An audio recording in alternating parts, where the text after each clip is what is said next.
கர்த்தருடைய பரிசுத்த நாமம் மையப்படுவதாக. ஸோ இப்பொழுதும் இந்த கமிட்மெண்ட் சீரியஸ் 3வது பகுதியில் ஆண்டவர் நம்மளை அழைத்து வந்திருக்கிறதுக்காக ஆண்டவருக்கு நம்ம நன்றி செலுத்தலாம். ஆண்டவர் இந்த ஒய்ஆர்பி ஊழியத்தில் வந்து ஒரு தரத்தை கட்டளையிட்டார். இதுதான் ஸ்டாண்டர்ட் அப்படின்னு சொன்னார். எல்லாரும் வர முடியாது அப்படின்ற பாயிண்ட்டை சொன்னார். அது ரொம்ப கஷ்டமாக இருந்துச்சு. ஆரம்ப காலகட்டத்தில் எல்லாரும் வரணும்னு தான் நம்மலாம் நினைப்போம். கிதியோனை போல வந்து நிறைய பேர் 32,000 பேர் மேலே வர்றப்ப வந்து ரொம்ப சந்தோஷமாக தான் இருந்திருக்கும் கிதியோனுக்கும். ஆனால் வந்து ஆண்டவர் வந்து அந்த ஆட்கள் கூட்டத்தை குறைக்கிறப்ப வந்து கொஞ்சம் கஷ்டமாக தான் இருந்துச்சு. ஸோ ஆனால் ஏன் அப்படி குறைக்கிறாரு அப்படின்னா சும்மா கிடையாது. ஆண்டவர் முதலாவது ப்ரையாரிட்டி வந்து கிதியோனை நீங்கள் பார்த்தீங்க அப்படின்னு சொன்னால், பயப்படுறவங்க எல்லாரும் நீங்கள் போயிருங்க அப்படின்னு சொல்கிறார். So I think the first quality ஒய்ஆர்பிலையும் ஆண்டவர் சமீப காலத்தில் ஆண்டவர் என் உள்ளத்தில் அவர் போட்டுக்கொண்டே இருக்கிறார். இந்த இந்த குரூப்பில் மெயினாக வந்து தைரியம் உள்ளவங்க தான் இருக்க முடியும் அப்படின்றதுக்காக சூழ்நிலையுமே அப்படி ஆண்டவர் வந்து அழகாக அப்படியே கொண்டு போயிட்டே இருக்கிறார். அந்த டெஸ்ட்டை வந்து அப்படியே அளவு பண்ணிட்டார் எல்லாருமே. ஸோ ஒரு மாதிரி பயப்படுறவங்கெல்லாம் அவர்களாகவே போகிற மாதிரி ஒரு சிச்சுவேஷனை வந்து ஆண்டவர் அளவு பண்ணி இருக்கிற கிருபைக்காக ஆண்டவருக்கு நன்றி செலுத்துகிறேன். அதே போல் இந்த கிதியோனுடைய சேனையும் வந்து ஒரு சின்ன சேனை தான். ஸோ ஆண்டவர் இந்த கடைசி கால எழுப்புதல் சேனை என்று சொல்லி இந்த ஒய்ஆர்பி 500 யூத் ரேலி அப்படின்னு சொல்கிறப்ப அதுக்கு சில குவாலிட்டிஸை சொல்கிறார். இந்த இப்படிப்பட்டவர்களாக இருக்கணும் அப்படின்னு சொல்லி. ஸோ அதை தான் நம்ம தியானித்து கொண்டிருக்கிறோம். கமிட்மெண்ட் சீரியஸ்னா அதுதான். ஸோ 3வது அந்த கமிட்மெண்ட் என்னன்னு சொல்லி நம்ம பார்க்கலாம். ஒருவேளை உங்களுக்கெல்லாம் தெரிஞ்சிருக்கும்.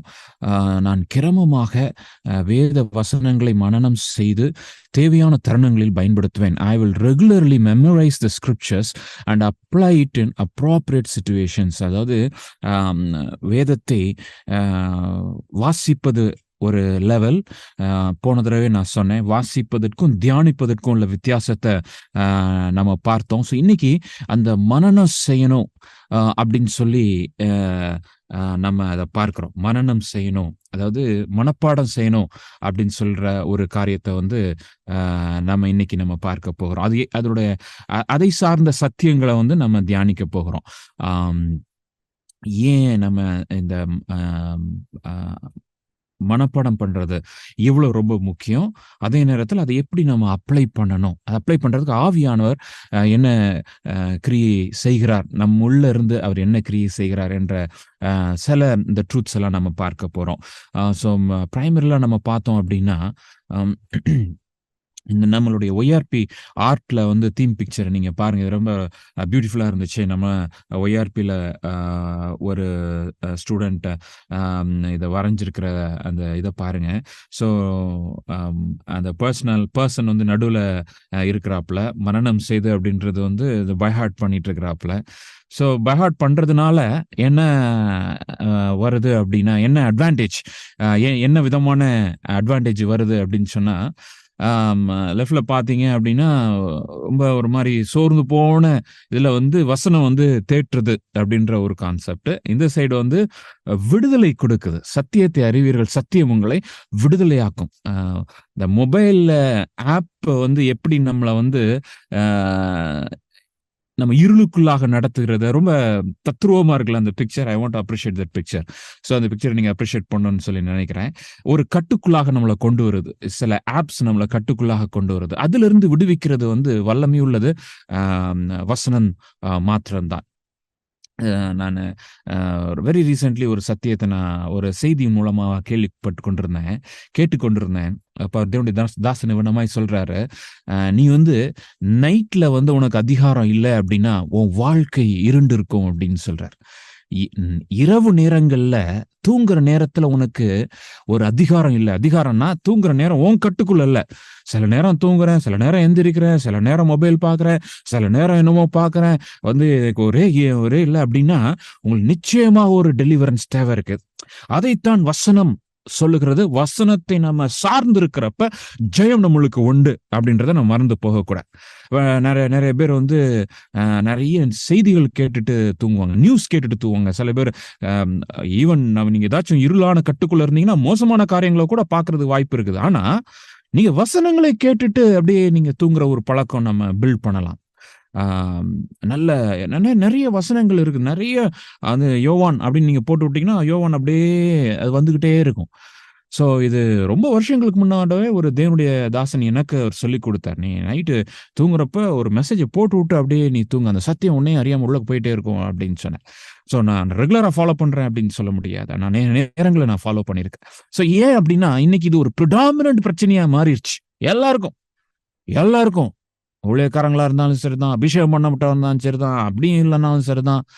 நம்மளுக்கு ஒரு பெரிய விடுதலை வந்து இரவு நேரங்கள்ல, தனிமை நேரங்கள்ல தேவைப்படுது அப்படின்றத நம்ம எல்லாரும் ஒத்துக்கொள்ளணும். அதுல ஜெயத்தை நம்ம பெறாட்டி, அடுத்த தலைமுறையை நம்மளால லீட் பண்ண முடியாது. ஜெயத்தை நம்ம பெற்றுக்கொள்ளணும். ஆண்டவரே, உடைய கிருபை எனக்கு தாங்க, வசனத்தால் என்னை நிறைத்தருளுங்க. வசனத்தாலையும் வசனத்தின் மூலமா உள்ள வல்லமையாலும் என்னை நிறைத்தருளுங்க. நான் ஸ்ட்ரகிள் பண்ணிட்டு இருந்தா நான் எப்படி அடுத்த ஜெனரேஷன் நான் லீட் பண்ண முடியும்? So the demonic realm is revealed through the mobile ன்றது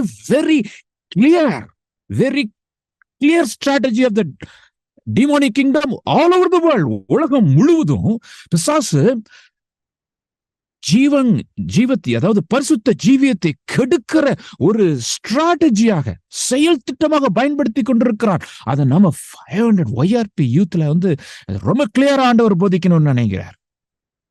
நீ ஜெயிக்கணும், நீனும் நானும் ஜெயிக்கணும்ன்றத மறந்துடாதீங்க. அந்த பிக்சர்ல வந்து ரொம்ப அருமையா இருக்குது. அதே மாதிரி நீங்க பாத்தீங்க அப்படின்னா, இந்த வசனத்தால நிறைவேக்கிறதுனால தேவையில்லாத பிரச்சனைகள் ஆல்மோஸ்ட் ஓவர் கமிங் சீரியஸ் எல்லாம் இருக்குன்னு நினைக்கிறேன். ரைட்ல ஷேம் நிறைய இருக்குது. ஷேம், ட்ராமா இருக்குது, frustration, worthlessness, anxiety, anger, loneliness, unimportant, unwanted, இது எல்லாத்தையும் இப்போ நிறைய பேர் நீங்க பார்த்துருப்பீங்க. நான் ரொம்ப எனக்கு அடிக்கடி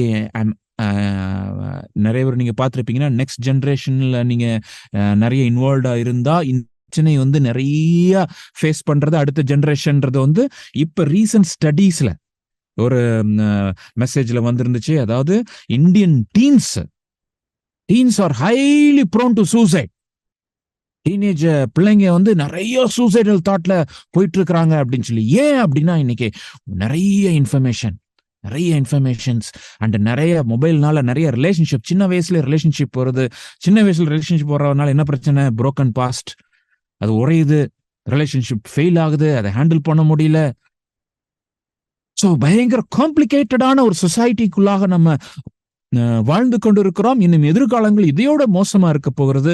அதனால ஆண்டவர் இந்த சத்தியத்தை ஒரு சிறு குழுவுக்கு ஆண்டவர் போதித்துக் கொண்டிருக்கிறார் என்பதை மறந்து போக வேண்டாம். ஸோ அதனாலதான் அந்த 3வது கமிட்மெண்ட் என்ன அப்படின்னா, நான் ரிப்பீட் பண்ணணும்னு நினைக்கிறேன். நம்ம வந்து I will regularly memorize the scriptures. கிரமமாக வசனங்களை நான் மனனம் செய்வேன். ஏதாச்சும் ஒரு மொழியில உங்களுக்கு எது ஹார்ட் லாங்குவேஜ்னு பாருங்க. அந்த லாங்குவேஜ்ல நீங்க மெமரைஸ் பண்ணதை அப்ளை பண்ணணும். எவ்வளோ வயசா இருந்தாலும் சரிதான். தயவு செய்து வயசாயிருச்சு அப்படின்னு நீங்க வந்து பிரேக் போட்டுறாதீங்க. வசனத்தை மெமரைஸ் பண்றது டாக்டர்ஸே சொல்றாங்க இட்ஸ் குட் ஃபார் பிரெயின் அப்படின்ட்டு. ஸோ இதே மெமரைஸ் பண்றதுக்கு வசனத்தை நம்ம மெமரைஸ் பண்ணலான்றது மறந்து போகாதீங்க. So let's proceed. நம்ம இதுல ஒரு ஸ்டார்ட் வித் ஒரு முக்கியமான சத்தியத்திலிருந்து நம்ம ஆரம்பிக்கணும். இதை நம்ம அப்ரோச் பண்றதுக்கு என்ன சத்தியம் அப்படின்னா, ட்ரூத் வர்சஸ் வேர்ஸுக்குள்ள வித்தியாசம், சத்தியத்துக்கும் வசனத்துக்கும் உள்ள ஒரு வேற்றுமையை வந்து நம்ம பார்க்கணும். தமிழ்ல அழகா சொல்லுவாங்க சத்திய வசனம் அப்படின்பாங்க. அப்படின்னா என்ன? சத்தியத்தால நிறைந்த வசனம். ரொம்ப பியூட்டிஃபுல்லான ஒரு வார்த்தை. வேற மொழியில இருக்கான்னு சொல்லி தெரியல. சத்திய வசனம், சத்தியத்தால நிறைந்த வசனம். ஸோ வசனம் வந்து அது வந்து ஒரு சாதாரண வாக்கியம் தான்ன்றதை மறந்து போகக்கூடாது. ஸோ இப்போ நம்ம மனப்பாடம் பண்ணோம் அப்படின்னா, நம்ம நிறைய பேர் மனப்பாடம் பண்ணுவாங்க. ஆண்டவரே அறியாத நிறைய பேர் மனப்பாடம் பண்ணாங்க. எனக்கு தெரிஞ்சு நிறைய பயங்கரமா மனப்பாடம் பண்ணவங்க கூட வந்து பாவத்துலலாம் விழுகிறத நான் பார்த்துருக்கிறேன், பெருமையில விழுகிறத பார்த்துருக்கிறேன். பைபிள் நான் இத்தனை தடவை படிச்சிருக்கேன், அத்தனை தடவை படிச்சிருக்கிறேன்னு சொல்லிட்டு அதே ஒரு பெருமையா, அதே ஒரு நீதியா மாத்தி, சுயநீதியா மாத்தி வந்து தவறுகிறத நான் பார்க்கிறேன், இடறுகிறத நான் பார்க்கிறேன். அது நம்மளுக்கு அது முக்கியம் கிடையாது. எது முக்கியம் அப்படின்னா, சத்தியத்தை அறிவீர்கள். சத்தியத்தை நம்ம அறியணும்ன்றத ரொம்ப அந்த டிஃபரன்ஸை நீங்க பார்க்கணும். ஓகே, சத்தியம் வேற, வசனம் வேற. Truth is different, verse is different. So நம்ம வசனங்களை மனப்பாடம் பண்ணணும் உண்மைதான், ஆனா சத்தியங்களால நிரப்பப்படணும். வசனங்களை மனப்பாடம் பண்ணணும். சத்தியம் சத்தியம் நிறைய பேர் வந்து சத்தியம் சத்தியம் சொல்லிட்டு வசனத்தை விட்டுருவாங்க. வசனங்கள் முக்கியம், வசனத்தை மனப்பாடம் பண்ணணும். அதே நேரத்துல அந்த சத்தியத்தால நம்ம நிரப்பப்படணும். ரெண்டு ரொம்ப முக்கியம். இது என்ன டிஃபரன்ஸ் வருது, எதுல டிஃபரன்ஸ் வருது அப்படின்னா, சின்ன சில வசனங்கள் நம்ம பாருங்க. லூக்கா 18:31 ஆண்டவர் வந்து சொல்றார், இது மாதிரி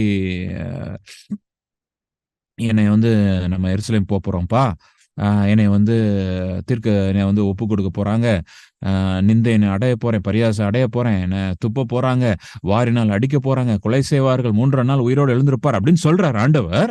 ஆனா 34வது வசனத்தை பாருங்க, இவைகளில் ஒன்றையும் அவர்கள் உணரவில்லை.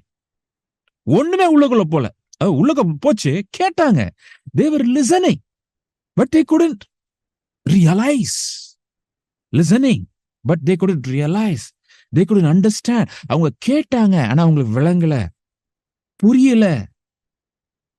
அது அடுத்த வாக்கியத்தை பாருங்க, அவைகளின் பொருள் அவர்களுக்கு மறைவாயிருந்தது. மறைவாயிருந்தது. அவர்கள் சொன்னவைகளை அவர்கள் அறிந்து கொள்ளவில்லை, அறியவில்லை. மறைவாயது வார்த்தையெல்லாம் ரொம்ப முக்கியம். உணரவில்லை, மறைவா இருந்தது, அறிந்து கொள்ளவில்லை. உணரவில்லைன்னா they couldn't understand, இல்லையா? உணரவில்லை, they couldn't feel it. அவங்க புரிந்து கொள்ள முடியல, அறிந்து கொள்ள முடியல, புரிந்து கொள்ள முடியல, தூரமா இருந்துச்சு. அப்ப வசனத்தை நீங்க வாசிக்கலாம், மனப்பாடம் பண்ணலாம், ஆனா சத்தியத்தை நீங்கள் உணராம இருக்கலாம். சத்தியம் உங்களுக்கு மறைக்கப்பட்டிருக்கலாம், சத்தியத்தை அறிந்து கொள்ளாமல் போகலாம். You may read the word, even you can memorize the word, but sometimes you may be far from the truth. வசனத்தை நீங்கள் மனப்பாடம் பண்ணினாலும் சத்தியத்தை விட்டு தூரமாய் போகிற வாய்ப்புகள் அதிகமா இருக்கிறது. பரிசேயர் சதுசேயர்லாம் வசனத்தால நிறைந்திருந்தாங்க, சத்தியத்தால நிரப்பப்படல. மறந்துடப்பட தவறான உபதேசங்கள் எங்க இருந்து வருது? நிறைய, எல்லா தவறான 98% தவறான உபதேசங்கள் எல்லாமே பைபிள்ல இருந்து தான் வருது அப்படின்றத மறந்துடாதீங்க. அதனால வசனத்துல தேறினவன் அப்படின்றதுனால நான் எல்லாத்துலயும் தேறினவன் கிடையாது. அது ஃபர்ஸ்ட் பேசிக் திங்.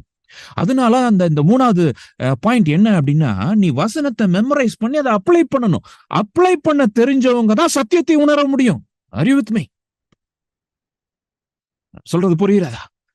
நீங்க வசனத்தை அப்ளை பண்ண தெரியல, எனக்கு வெறும் சத்தியம் மட்டும் தெரியுதுன்னா நீங்க ஸ்லோவா ட்ரிப் ஆயிருவீங்க, ஸ்லோவா வழிவாரு. வெறும் மேட பிரசங்கி பயங்கரமா பேசுற மாதிரி இருக்கும். வாவ், என்ன மாதிரி சத்தியத்தை பேசுறாரியா, என்ன மாதிரி பயங்கரமா பேசுறாரியா அப்படின்னு.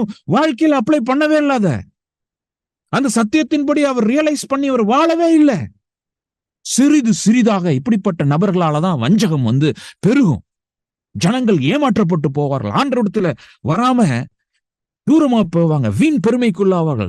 போசங்க போல் பல வசனங்களை அவர் எழுதுகிறார். கட்டு கதைகள், ஞானம் என்று பொய்யாய் பேசப்படுகிற காரியங்கள், இதெல்லாம் பெரிய இது அப்படின்னு சொல்லிட்டு நல்லா அதை நீங்க புரிந்துக்கணும். அப்ளிகபிள் ட்ரூத் அண்ட் நான் அப்ளிகபிள் ட்ரூத். எபிரேயரை யார் எழுதுனா அப்படின்ற ஒரு கேள்வி, சரியா? இது வந்து ஒரு பெரிய தீசிஸ் எல்லாம் எழுதி நான் பார்த்திருக்கேன். நான் பிஹெச்டி எல்லாம் பண்ணிருக்காங்க, இல்ல ஒரு பிஹெச்டி பண்ணிருக்காங்க. தப்பு கிடையாது. ஏதோ ஒரு பைபிள் காலேஜ்ல ஒரு டாக்டரேட் படிக்கணும்ன்ற ஒரு ஆசை, ஆர்வ கோளாறுல பிஹெச்டி பண்றாங்க. சரி, சல்யூட் பண்ணிக்கலாம், 2 வருஷம் ஒர்க் பண்றாங்க. ஆனா இத வந்து ஒரு பெரிய இதா இப்ப எபிரேயர் எழுதுனது நீங்க வந்து கண்டுபிடிச்சு உங்க தனிப்பட்ட வாழ்க்கையில அந்த சத்தியம் அப்படின்றதோட அந்த உண்மையை, அந்த சாதாரண ஃபேக்ட், ட்ரூத்துக்கும் ஃபேக்டுக்கும் கொஞ்சம் நிறைய வித்தியாசம் இருக்கு. அந்த ஃபேக்சுவல் ஃபேக்ட நீங்க அப்ளை பண்ற முடியாதே, லைஃப்ல அப்ளை பண்ணது. எபிரேயர் என்ன, யார் எழுதி என்ன பிரயோஜனம்? பைபிள்ல இல்ல, பைபிள்ல அதுக்கு இல்ல. ஒரு தேவனுடைய மனுஷன் இவ்வண்ணமாய் சொன்னார், ஸ்பீக் வாட் காட் ஸ்பீக்ஸ், இல்ல speak what the Bible speaks, stop when the bible stops. வேதம் சொல்லுகிறத நீ சொல்லு, வேதம் எங்க நிக்குதோ நீ நில்லு, ஏன் எக்ஸ்ட்ரா போற? You with me? ரொம்ப முக்கியம், ரொம்ப முக்கியம். நீங்க பேலன்ஸ் இல்லைன்னா தறி கட்டுருவோம். ஏன்னா இன்னைக்கு ஜனங்கள் வந்து ஏதாச்சும் ஒரு புதுசா என்னமாச்சும் சொல்ல மாட்டாங்களா? ஏன்னா கேட்டு பழகி போச்சு இல்லையா? சென்னையில வந்த புதுசுல நாங்க 12 வருஷத்துக்கு முன்னாடி வந்த புதுசுல பிரியாணி நல்லா இருந்துச்சு. பரவாயில்ல, பிரியாணி நல்லா இருக்குதேப்பா அப்படின்ட்டு. ஆனா இப்ப வெறுத்து போச்சு. ஏன்? எங்க என்ன பிரேயர் மீட்டிங்னாலும் பிரியாணி தான். எங்க இதுனாலும் பிரியாணி தான். எங்க பார்த்தாலும் பிரியாணி தான். அப்படியே அது அவர்ஷன் ஆயிருச்சு. இது மாரி தான். நெறைய வசனத்த கேட்டு, கேட்டு, கேட்டு, கேட்டு, கேட்டு எதையுமே அப்ளை பண்ணாம வெறும் இதா சாப்பிட்டுட்டே இருந்தோம்னு வச்சுக்கோங்க. வெறும் பிரியாணியா சாப்பிட்டே இருந்தோம். வேலையே பண்ணல அப்படின்னா நம்மளுக்கு என்ன ஒரு ஆவிக்குரிய கொழுப்பு பிடிச்சு போகும். தமிழகத்துல நீங்க பார்த்தீங்கன்னா, அந்த ஆவிக்குரிய கொழுப்பு நெறைய இருக்கும். நெறைய இருக்கும். எங்க பார்த்தாலும் ஆவிக்குரிய கொழுப்பு தான். ஏன் அப்படின்னா, யாரும் அந்த அப்ளிகபிள் ட்ரூத் அப்ளை பண்றது வந்து ஒரு 2% 1% தான் அப்ளை பண்றாங்க. சத்தியத்தை அப்ளை பண்றாங்க. நான் வாழ்க்கையில நான் வந்து இத கடைபிடிக்கணும் அப்படின்னு சொல்லி. ஆனா தேவனுடைய ஜனமே, இதுல வஞ்சிக்கப்பட்டுறாதீங்க. வஞ்சகத்துல நெறைய வாய்ப்புகள் இருக்கு. இதுல தான். உணராத ஒரு ஜனங்களா இருப்பாங்க. பைபிள் படிப்பாங்க, போவாங்க, வருவாங்க, பிரசங்கம் பண்ணுவாங்க. ஆனா உணர மாட்டாங்க. ஏன் உணரல? சத்தியத்தை அவங்க வாழ்க்கையில அப்ளை பண்ணதே கிடையாது. அவங்க வாழ்ந்ததே கிடையாது. வாழ்ந்ததே கிடையாது. சத்தியத்தின்படி வாழ முயற்சித்தது கூட கிடையாது. ஒரு பயங்கரமான, ஒரு கொடூரமான ஒரு காலங்கள்ல நம்ம வாழ்ந்து கொண்டிருக்கிறோம்ன்றத நீங்க புரிந்து கொள்ளும் தேவனுடைய ஜனமே. ஆண்டவரே, நான் வசனங்களை மனனம் செய்வது மாத்திரமல்ல, அதை என் வாழ்க்கையில நான் அப்ளை பண்ணணும் ராஜா. எனக்கு அப்ளை பண்றதுக்கு உதவி செய்யுங்க. அநேக நேரத்துல நம்ம பிரீச்சிங்லாம் it should be from the word and life அப்படின்றத மறந்துடணும். வாழ்க்கையிலிருந்து வரணும்.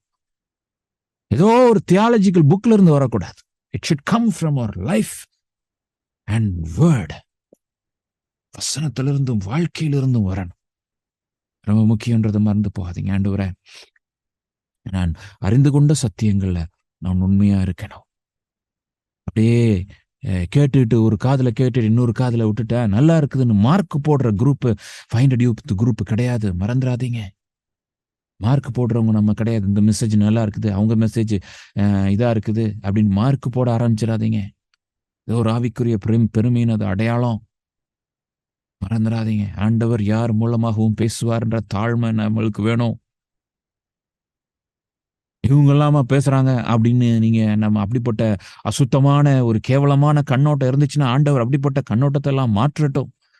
ஆண்டவரே, யார் பிரசங்கம் பண்ணாலும் நீர் எனக்கு ஆண்டவர் எனக்கு தேவையானதை நீர் மன்னாவை நீங்க தாங்கன்னு சொல்லி தாழ்மையோடு காத்திருக்கிறவங்களுக்கு ஆண்டவர் போஷிக்கிற அவர் தேவனா இருக்கிறார் என்பதை மறந்து போகக்கூடாது. வெளிச்சம் தேவை.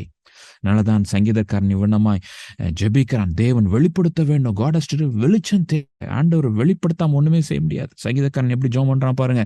சங்கீதம் 119:18 உமது வேதத்திலோ அதிசயங்களை நான் பார்க்கும்படி என் கண்களை திறந்துள்ளும். சார், இந்த எழுத்தை பார்க்கறது ஏன் கண்ணை திறக்கணும்? எழுத்தை பார்த்து அப்படியே வாசிக்க வேண்டியதானே? ஏன் இந்த பைபிளை எல்லாரும் தான் வாசிக்கலாம். RSS தான் கூட வாசிக்கலாம். யாருனாலும் வாசிக்கலாம். ஆண்டவரை அறியாதவங்க கூட வாசிக்கலாம். ஆனா ஆவியானவர் அங்கே வந்து அவனுக்கு ஒரு வெளிச்சத்தை கொடுக்கல அப்படின்னா ஒன்னும் செய்ய முடியாது. Revelation is different from reading. நம்ம உலக ஞானத்துல அனலைஸ் பண்ணி படிக்கிறதும் இருக்குது. பட் ஆண்டவர் நம்மளுக்கு ரெவலேஷன் கொடுக்கணும். ஆண்டவர் நம்ம கண்களை திறந்துடணும் ஒவ்வொரு நாளும். இல்லையா? Problem starts with high experiences. நீங்க வந்து நிறைய நம்ம ஆண்டவரை வாசிக்க இப்போ சமீபத்தில் ஒரு வேதாகமத்தில் உள்ள ஒரு புத்தகத்தை நான் வாசிக்கிறேன். வாசித்தோடனே இந்த ஒரு 4-5 சாப்டர் பார்த்தோன்னே எனக்கு என்ன தோணுது, எத்தனை தடவை இதை படிச்சிட்டான், திருப்பி படிக்கணுமா என்ன அப்படி தோணுது. பெருமை, ஒரு வகையான பெருமை. அது சட்டில் ப்ரைட், வெளிப்படையான பெருமை கிடையாது. அப்ப ஆண்டு தாழ்மைப்படுத்தின நீ எத்தனை தடவை படிச்சாலும் சரிதான், நான் புது புது கோணங்கள்ல புதிய சத்தியங்களை உனக்கு நான் போதிப்பேன்னு சொல்லி ஒரு சின்ன ப்ரேயர் பண்ணேன். ஆண்டவரை, திருப்பி நான் இதை ஃப்ரெஷ்ஷா படிக்கிறேன் உதவி செய்யுங்க. அவ்வளவுதான். ஸ்டன்னிங் ட்ரூத்ஸ், பயங்கரமான, இது வரைக்கும் பார்க்காத எத்தனையோ அதை வச்சு புக்கே எழுதியிருக்கிறேன். ஆனாலும் அடுத்த காரியங்களை, இது சுரங்கம் ஐயா, முத்து ஐயா, தோண்ட வந்துகிட்டே இருக்கும். பெருமையால நம்ம திருப்தி அடைந்துட வேண்டாம். ஆண்டவரே, என் கண்களை திறந்தரலாம், என் கண்களை திறந்தரலாம். பிரசங்கம் பண்ணிக்கிட்டு இருக்கிறப்ப நீங்க ஜெபம் பண்ணுங்க. ஆண்டவரே, என் கண்களை திறந்தரலாம் ராஜா. இன்னைக்கும் சில சத்தியங்களெல்லாம் பார்க்க போகிறோமே, பார்த்து கொண்டிருக்கிறோம். ஆண்டவரே என் கண்களை திறந்து. எனவே நான் பைபிள் வாசிக்கிறப்ப, ஆண்டவரே நான் வாசிப்பது மாத்திரம் கிடையாது, மனனம் செய்வது மாத்திரம் கிடையாது, அதை அப்ளை பண்றதுக்கு ஏற்ற ட்ரூத்த ஆண்டவரே எனக்கு கற்றுக் கொடுங்க ஆண்டவரே. அருமையான ஒரு வசனம் மத்தேயு 13:10-11-12 சீஷரிடத்துல வந்து ஏன் அவர்களுடைய உமைகளா பேசுகிறீர்கள், ஏன் அவங்ககிட்ட ஒரு மாதிரி மறைவா பேசுறீங்க, டைரக்டா பேச மாட்டேங்கிறீங்களா அப்படின்றாங்க. அதான் மீன் பண்றாங்க. அவர் பிரதித்திரமாக பரலோகராஜ்யத்தின் ரகசியங்களை அறியும்படி உங்களுக்கு அருளப்பட்டிருக்கிறது, அவர்களுக்கு அருளப்படவில்லை, நாட் கிவன். சில பேருக்கு தான் ஆண்டவர் கொடுக்கிறார். ட்ரூத் ரெவலேஷன் ஆஃப் ட்ரூத் வந்து சிலருக்கு தான் கொடுக்கிறார். அது யாருக்கு கொடுக்கிறாரா? ஏற்கனவே அவன் உண்மையா இருக்கிறான் பாருங்க, உள்ளவன் எவனோ அவனுக்கு கொடுக்கப்படும், பரிபூர்ணம் உடையவன். ஏன்னா அவன் சின்சியரா எழுதுறான், சின்சியரா போதிக்கிறான், சின்சியரா அப்ளை பண்றான். ஆண்டவர் கொடுக்கிற முத்தெல்லாம் ரொம்ப பக்குவமா எழுதி வைக்கிறான், கேர்ஃபுல்லா இருக்கிறான். உனக்கு நம்ம கொடுப்போம்ப்பா, உனக்கு நம்ம கொடுப்போம். சும்மா தாறுமாறா அங்கே வாசிக்கிறது ஏதோ ஒண்ணு. இல்லாதவனு எவனோ அவனிடத்தில் உள்ளதும் எடுத்துக்கொள்ளப்படும். அவங்க கொடுத்தது ஏற்கனவே கொடுத்தது அவன் தொலைச்சிட போறான், அதை எடுத்துருப்பான்ற. என்ன தேய்ச்சி போய் உளர போறான், அதை எடுத்துரு அப்படின்ற. அருளப்படணும் தேவனுடைய ஜனமே. Lord give me revelation. ஆண்டவரே வேதத்தை நான் தியானிக்கும் பொழுது ஆண்டவரே நம்முடைய சத்தியங்கள் எனக்கு வெளிப்படணும் அப்படின்னு சொல்லி நம்ம ஜெபிக்கிறப்ப ஆண்டவர் பெரிய காரியங்களை செய்வார். ஒரு சின்ன டெஸ்ட். ஓகே, ஸோ இப்போ நான் அடுத்த ஸ்லைட் நான் காமிக்க போறேன். ஐ வில் ஃபர்ஸ்ட் டெஸ்ட் என்ன அப்படின்னா, ஐ திங்க் நீங்க எல்லாரும் மொபைல பார்த்துட்டு இருக்கீங்கன்னு நினைக்கிறேன். ஜஸ்ட் ஒரு 5 செகண்ட்ஸ் வைக்கிறேன் அந்த பிக்சரை, நீங்க பாருங்க. அதுக்கப்புறம் நான் உன்கிட்ட பேசுறேன். Right, okay. நீங்க இப்ப எத்தனை பொருளை பார்த்தீங்க? ஆன்சர் பண்ண வேண்டாம். எத்தனை பொருளை பார்த்தீங்கன்னு தெரியுதா? 5 செகண்ட்ஸ் வச்சேன். Okay, right. ஓரளவுக்கு கணிக்க முடிஞ்சா எத்தனை பொருள் அப்படின்னு சொல்லிட்டு உங்களோட ரெஸ்பான்ஸ் நான் கேட்க முடியாது. இன்னொரு நீங்க நிறைய பேர் இப்போ மிஸ் பண்ணியிருப்பீங்க. ஓகே, ஏன்னா நீங்க நான் டக்குன்னு இன்ட்ரடியூஸ் பண்ணேன், அதனால நிறைய பேர் மிஸ் பண்ணியிருப்பீங்க. சாட்ல நிறைய பேர் போடுறீங்க. ஓகே, சில பேர் ஷார்ப்பா இருக்கிறீங்க, 6 அடிச்சிட்டீங்க. ரைட், என்னென்னன்றது கொஞ்சம் யோசிங்க. 6 போட்டவங்க 6 பொருள் இருந்துச்சு. ஓகே, என்னென்னு கூட கொஞ்சம் யோசிங்க. ஓகே, இன்னொரு 5 செகண்ட்ஸ் வைக்கிறேன் பாருங்க. 6 பொருள் என்னென்னன்றது பாருங்க.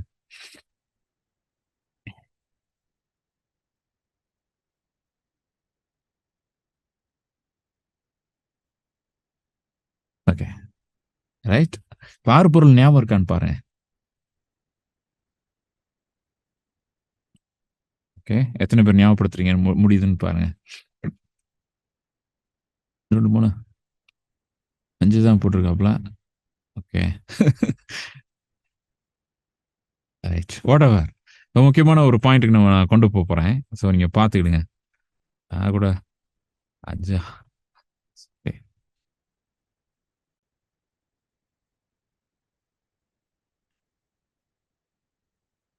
இப்போ நீங்க பாருங்க, ஃப்ரீயா பாருங்க. இல்லை, நான் என்ன டீச் பண்ண விரும்புறேன் அப்படின்னா, இதை நான் கிளான்ஸ் பண்ணிட்டு உங்களை இந்த பிக்சரை வந்து கிளான்ஸ் பண்ணிட்டு நான் அடுத்த ஸ்லைடுக்கு நான் ரஷ் பண்ணேன் அப்படின்னா நிறைய மனசுல நிக்காது. ஓகே, கிளான்ஸ் ஆங்கிலத்தில் அருமையான ஒரு வார்த்தை. தமிழ்ல வந்து அந்த வார்த்தைக்கு வந்து கிளான்ஸ் அப்படின்னா சாதாரண ஒரு பார்வை அப்படின்னு நம்ம சொல்லலாம். பார்வை அப்படின்னு தான் இருக்குது. பட் நீங்க பாத்தீங்க அப்படின்னா தமிழ்ல இன்னொரு வார்த்தை இருக்குது, உற்று நோக்குதல். நோக்குதல், உற்று நோக்குதல்.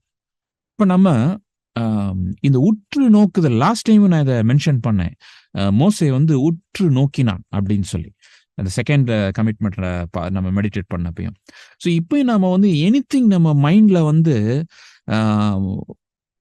மெமரியில வந்து நம்ம மனப்பாடம் பண்ணணும் அப்படின்னா we should keenly observe. இன்னொரு ஆங்கில வார்த்தை keenly observe. கிளான்ஸ் கிடையாது, அது பரவலான பார்வை கிடையாது, மேற்பார்வை. தமிழ்ல வார்த்தை கிடைச்சிருச்சு, மேற்பார்வை கிடையாது, உற்று நோக்குகிற ஒரு பார்வை, கவனமாய் உற்று நோக்குகிற ஒரு பார்வை, keenly observing ஒரு டெண்டன்சி நம்மளுக்கு வேணும்.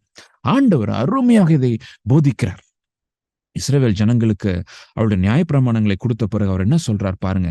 உபாகமம் 6, 7, 8, 9 ரொம்ப முக்கியமான வசனம். இன்று நான் உனக்கு கட்டளையிடுகிற இந்த வார்த்தைகள் உன் இருதயத்தில் இருக்க கடவுது அப்படின்றார். ஃபர்ஸ்ட் எங்க இருக்கணும்னு சொல்றாரு, மனப்பாடம் பண்ணணும் அப்படின்றார். இருதயத்தில் இருக்க கடவுது. நீ அவைகளை உன் பிள்ளைகளுக்கு கருத்தாய் போதிக்க அப்படின்றார். அடுத்த ஜெனரேஷனுக்கு மென்டர்ஷிப், மென்டி, தட்ஸ் another ஜெனரேஷன். நீ போதி அப்படின்றார். உன் வீட்டில் உட்கார்ந்திருக்கும் பொழுதும், வழியில் நடக்கிற பொழுதும், படுத்துக் கொள்ளுகிற பொழுதும், எழுந்திருக்கிற பொழுதும். 4 இன்ஸ்டன்ஸ் சொல்றார். உன் வீட்டுல உட்கார்ந்து இருக்கிறப்ப, டீ சாப்பிடுறப்ப இல்லையா, அப்புறம் அவங்க பிள்ளைகளை வாக்கிங் கூட்டு போறப்ப, இல்ல விளையாட கூட்டிட்டு போறப்ப, வெளியில கூட்டிட்டு போறப்ப, இல்ல படுக்கிறப்ப, திருப்பி எந்திரிக்கிறப்ப.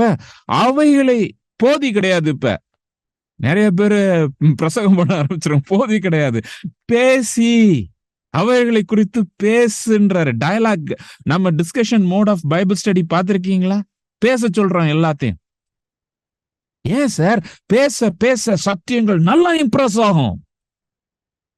போதிக்கவும் செய்யணும். இன்னொரு மோடும் இருக்குது, ப்ரீச்சிங் மோடு. இப்ப நம்ம டிஸ்கஸ் பண்றது இல்ல. நான் ஒரு ஆள் தான் பேசிட்டு இருக்கிறேன், நீங்க எல்லாரும் கேட்டுட்டு இருக்கிறீங்க. பட் நம்ம கிளஸ்டர் குரூப்ஸ்ல எல்லாரும் பேச சொல்றோம். ஏன் பேசணும்? ஆண்டவர் சொல்லி இருக்கிறார், you have to speak. சத்தியங்கள் புலப்படும், உள்ளக்க இறங்கும் பாருங்க. இது மாத்திரம் இல்ல. 8, அவைகளை உன் கையின் மேல் அடையாளமாக கட்டிக்கொள்வாயாக. அவைகள் உன் கண்களுக்கு நடுவே ஞாபக குறி வைக்க சொல்றாரு. நம்ம வசன போர்டுலாம் போடுறோம் இல்லையா, இதெல்லாம் எவ்வளவு ஆழமான சத்தியம். சும்மா கிடையாது. அந்த காலத்துல மிஸ்டேக்ஸ் நம்மளுக்கு வசன போர்டு எடுத்து நீங்க போடுங்கப்பா அப்படின்னு ஏதோ சாமி கும்புற மாதிரி அப்படி போடுறது கிடையாது. முக்கியமான வசனங்கள், வாக்குத்தத்தங்கள் வசனங்கள் மாத்திரம் இல்ல, முக்கியமான வசனங்கள். நம்ம ஏன் அந்த காடெல்லாம் அடிக்கணும் அப்படின்னா, அதை ரிமெம்பரன்ஸ் வைக்கிறதுக்காகத்தான். அடையாளமாக நீ வைத்துக்கிற. 9வது, அவைகள் உன் வீட்டு நிலைகளிலும், வீட்டு நிலை உன் வாசல்களிலும் எழுதுவாயாக. எல்லாத்தையும் எழுதி போடுன்றார். என்ன ஆண்டவர் ஞானத்துல பல 1000 வருடங்களுக்கு முன்பதாக எதை வச்சு சார் எழுத முடியும்? கன்ஸ்ட்ரக்ஷன் மெட்டீரியல்ஸே டெவலப் ஆகாத ஒரு காலகட்டம் அது. ஈவன் அட்வான்ஸ்டு சிவிலைசேஷன், இஜிப்சியன் சிவிலைசேஷன்ல கூட அந்த அளவுக்கு அவங்க செதுக்கிறதா முடியும். அவ்வளவு லேஸ்ல பெயிண்டிங் எல்லாம் பண்ண முடியாது. அப்பவே ஆண்டவர் சொல்லி வைத்திருக்கிறார். ஏன் சார்? ஏன் டு இம்ப்ரெஸ். இம்ப்ரெஸ் அப்படின்னு நம்ம இம்ப்ரெஸ் அப்படின்னு சொல்றப்போ அது ஆழமான காரியமாக நம்ம இருதயத்துல அப்படியே பதிகிற ஒரு காரியம். இம்ப்ரெஸ் சும்மா அப்படியே பார்த்துட்டு போறது கிடையாது. ஏன் ஆண்டவர் இதை சொல்றாரு தெரியுமா? நான் நிறைய வயசுல நிறைய தடவை ஒரு ஒரு சத்தியத்தை ஆண்டவர் போதிக்கிறாரு அப்படின்னா அதுக்கப்புறம் நம்ம மறந்துடுவோம். ஆண்டவர் மறக்க கூடாதுன்றார். பல ஆங்கிள். உங்களோட கமிட்மெண்ட்ஸ் என்ன? நீங்க என்ன கமிட்மெண்ட்ஸ் நீங்க எடுத்தீங்க? இந்த கமிட்மெண்ட்டை எழுதி வைக்கணும். கமிட்மெண்ட்ஸ் எழுதி வைக்கணும், ஒட்டி வைக்கணும். வாக்குத்தத்தங்களை ஒட்டி வைக்கணும். சமீபத்துல ஆண்டவர் கிருபையில பஞ்சாபுக்கு போகிறதுக்கு ஆண்டவர் உதவி செய்தார். ஒரு இது சர்வேக்காக நான் போனேன். ஒரு பிலீவர் வீட்டுக்கு நான் போனேன். ஒரு சாதாரண ஏழை பிலீவர் தான்.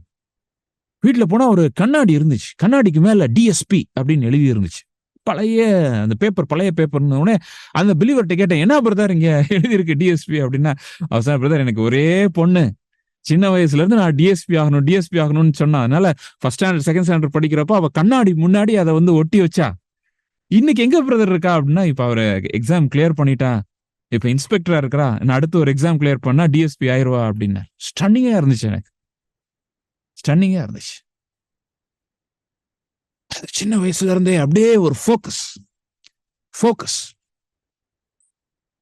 இன்னைக்கு நம்ம பிள்ளைங்களுக்கெல்லாம் நம்ம எப்படி ஃபோக்கஸ் பண்றோம் பாருங்க. எப்படி ஃபோக்கஸ் கொடுக்குறோம்? ஞாபகக்குறியா இருக்கட்டும். நம்ம லைஃப் ஃபோக்கஸ் எப்படி இருக்குது? ரேண்டமா இருக்குதா? ஏதாவது ஷேப் எல்லாம் முடிக்க சொன்னேன். ஏன் முடிக்க சொன்னோம்னா, அந்த ஷேப்ல ஃபைனலா அப்படி கூட்டி கழிச்சு ஒரு 2-3 ஃபோக்கஸ் தான் பண்ணுங்கன்னு நம்ம சொல்றோம். நிறைய வைடா ஸ்ப்ரெட் பண்ணாதீங்க. ஒரு 2 காரியங்கள் ஆண்டவர் என்னை செய்ய சொல்ல போகிறார், என்ன செய்ய சொல்லி இருக்கிறார் அப்படின்றத அனலைஸ் பண்ணி நீங்க அதை ஃபோக்கஸ் பண்ணுங்கன்னு சொல்றதை எழுதி ஒட்டி வைங்க. அதை குறித்து நீ யோசி, அதை குறித்து ஜெபம் பண்ணு, அதை குறித்து நீ பேசு. இதெல்லாம் அந்த அப்ளிகபிள் ட்ரூத். இதெல்லாம் நீ கேட்டுட்டு நல்லா இருந்துச்சு அப்படின்னு போறதுக்கு இல்லை. ஆண்டவர் கிருபையில் ஆண்டவர் உங்க வீட்டுக்கெல்லாம் ஆண்டவர் நம்ம எல்லாம் கூட்டு வந்தாருன்னா அப்படி ஒட்டி இருக்கணும் இல்லையா? உங்க விஷன் ஸ்டேட்மெண்ட் ஒட்டி இருக்கணும், உங்க தரிசன அறிக்கை ஒட்டி இருக்கணும். வாழ்நாள் ஆண்டவருக்காக ஆண்டவர் என்னை இதை செய்ய சொல்லியிருக்கிறார் அப்படின்னு ஒட்டி இருக்கணும். Should be a people of focus. மறந்துடாதீங்க, எழுதுவாயாக. மெமரைசிங்னா என்ன அப்படின்னா, ஒரு சின்ன simple definition. Memorising is writing in your heart, writing in your note. அது ஒண்ணு. மனப்பாடம் அப்படின்னா writing in the note of your heart, உங்க இருதயத்தின் பலகை அப்படின்னு இருக்கு வசனமே. இருதயத்தின் பலகையில நீ எழுது அப்படின்றார். என்ன நேரம் நோட்டை தூக்கிட்டு போயிட்டே இருக்க முடியுமா? இல்ல சில நேரங்கள்ல பார்த்துருக்கீங்களா, நோட்ஸ் இல்லாமல் பிரசங்கம் பண்ண முடியாத ஒரு ஸ்டேஜ் ஒரு காலகட்டத்தில் இருந்துச்சு. நோட்ஸ் இல்லைன்னா என்னால் பிரசங்கம் பண்ண முடியாது. அதுக்கப்புறம் யோசித்தேன், யார் நம்ம பஞ்சாப் அந்த அப்போஸ்லர், இந்தியாவின் அப்போஸ்லர் சாது சுந்தர் சிங்கோட வாழ்க்கை வரலாறு நீங்க வாசித்து பார்த்தீங்கன்னா, அவர் என்ன நோட்ஸ் வாசி எடுக்க மாட்டாராம். ஆனா என்ன மெசேஜ் கொடுக்க போறோமோ அதை அப்படியே மனசுல அப்படியே பதிச்சு, என்னென்ன வசனங்கள்லாம் சொல்லணுமோ அதெல்லாம் மனப்பாடம் பண்ணிட்டு அப்படியே போய் பிரசங்கம் பண்ணுவாராம். எல்லா வசனங்களையும் மனப்பாடம் பண்ணிட்டு பிரசங்கம். அப்பதான் நான் யோசித்தேன், நம்ம பிரசங்கத்தை கூட மனப்பாடம் பண்ணிட்டோம்னா, அந்த பாயிண்ட்ஸ் எல்லாம் மனப்பாடம் பண்ணிட்டோம்னா நம்ம நோட்ஸ் கூட தேவையில்லை. ஸோ அது போதிப்பதே கமாண்ட் உங்களுக்கு இன்க்ரீஸ் பண்ணும். ஸோ நீங்க ஒரு ஸ்டெப் அடுத்த ஸ்டெப்புக்கு நீங்க முன்னேறணும்னு சொல்லி ஆண்டவர் விரும்புகிறார். மனனம் செய்வது என்பது இருதய பலகைகளை எழுதுவதாகும் அப்படின்றது மறந்து போகக்கூடாது. ஓகே, ஸோ இது நம்ம ரொம்ப எல்லாருக்குமே தெரிஞ்ச ஒரு வசனம். யோசுவா 1 அதிகாரம் 7-8 எனக்கு கற்பித்த அந்த நியாயப்பிரமாணத்தின்படி எல்லாம் செய்ய கவனமாயிருக்க மாத்திரம் மிகவும் பலன் கொண்டு திடமாயிருக்கணும். எதுல ரொம்ப பலன் கொண்டு திடமாயிருக்கணும்? யோசுவா 1:7 இல்லையா? நீ நான் உனக்கு சண்டை போடுறதுக்கு நீ பலன் கொண்டு திடமாயிரு அப்படின்னு சொல்வதற்கு முன்பதாக ஆண்டவர் என்ன சொல்றாரு, எதுல நீ ரொம்ப ஸ்ட்ராங்கா இருக்கணும், எதுல ஸ்ட்ராங்கா இருக்கணும் ஜாஷ்வா? நீ பெரிய போராட்டம்லாம் செய்ய போற, பெரிய காரியங்களை தேசத்தை சுதந்திரிக்க போற, இந்த தாசனாகிய மோசே உனக்கு கற்பித்த நியாயப்பிரமாணத்தின்படி எல்லாம் செய்ய கவனமா இருக்க மாத்திரம்,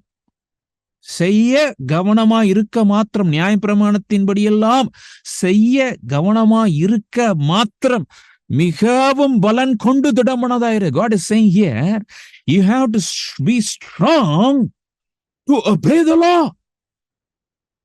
பலன் எதுக்குயா?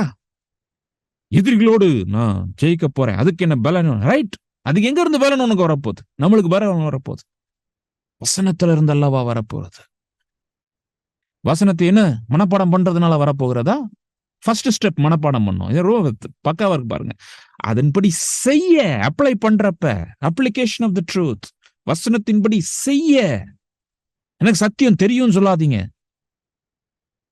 கரெக்ட் தான். சத்தியத்தை அறிகிற அறிவே நம்மளுக்கு ஒரு பெரிய ஒரு விடுதலை கொடுக்கும் மென்டலா. பட் சத்தியத்தின் படி நடக்கணும், சத்தியத்துல நிலை நிற்கணும்.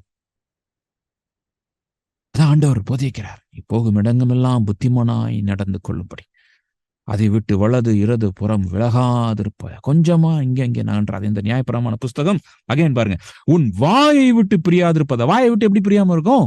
மனப்பாடம் பண்ணதான வாயை விட்டு பிரியாம இருக்கும். இதில் எழுதியிருக்கபடியெல்லாம் நீ செய்ய டூயிங். அந்த மெமரியும் டூயிங்கும் எவ்வளோ சேர்ந்து வருது பாருங்களேன். நீ மனப்பாடம் பண்ணணும், செய்யணும், மனப்பாடம் பண்ணணும், செய்யணும், அதன்படி நடக்கணும், இந்த ட்ரூத் அப்ளை பண்ணணும். கவனமா இருக்கும்படி இரவும் பகலும் அதை தியானித்துக் கொண்டிருப்பாயாக. இல்லையா? பைபிளை நம்ம நிறைய படிச்சு தெரிஞ்சுக்கணும் அப்படின்னு கிடையாது. பைபிளை நிறைய தெரிந்து அதன்படி நடக்கணும். சொல்லுங்க, தெரிந்து நடக்கணும். அதான், அப்பொழுது நீ உன் வழியை வாய்க்க பண்ணுவாய், அப்பொழுது புத்திமானாயும் நடந்து கொள்வாய். ஆண்டவரே, எனக்கு ஒண்ணுமே தெரியாது ஆண்டவரே, நான் ஒரு முட்டாள் ஆண்டவரே அப்படின்னு சொல்றவங்களாம் ஆண்டவரை நோக்கி, ஆண்டவரே வேதத்தின் ஞானம் எனக்கு போதும்பா. வேதத்தை நம்ம தியானிக்கிறப்ப முதியோர்களை காட்டிலும் நம்ம ஞானவான்களாய் மாறுவோம் சொல்லி சங்கீதம் 119 நம்ம வாசிக்க முடியும். நம்ம போதிக்கிற ஆசான்களை பார்க்கலாம் நம்ம ஞானவான்களாய் மாறுவோம் சொல்லி ஆண்டவருடைய வசனம் நம்மளுக்கு போதிக்கிறது. வசனம் தான் எல்லாத்தையும் நம்மளை மாற்றும் அப்படின்றது மறந்து போகக்கூடாது. இயேசு கிறிஸ்து இந்த ட்ரூத் எப்படி அப்ளை பண்றாரு பாருங்க. மத்தேயு 4 அதிகாரத்துல ரொம்ப இன்ட்ரெஸ்டிங் ஸ்டடி. 5 நீங்க பாருங்க, 3வது வசனம், அப்பொழுது சோதனைக்காரன் இடத்தில் வந்து, நீ தேவனுடைய குமாரனே ஆனால் இந்த கல்லுகள் அப்பங்களாக்கும்படி செய்யும் சொல்லும் என்றான். அவர் பிரதியுத்தரமாக, மனுஷன் அப்பத்தினால மாத்திரமல்ல தேவனுடைய வாயிலிருந்து புறப்படுகிற ஒவ்வொரு வார்த்தையினாலும் பிழைப்பான் என்று எழுதியிருக்கிறதே என்றார். வசனத்திலிருந்து அவர் அட்டாக் பண்றார் பாருங்க. பிசாசு எப்படியா சார் ஜெயிக்க முடியும்? எப்படி நம்ம ட்ரூத் அப்ளை பண்ண முடியும்?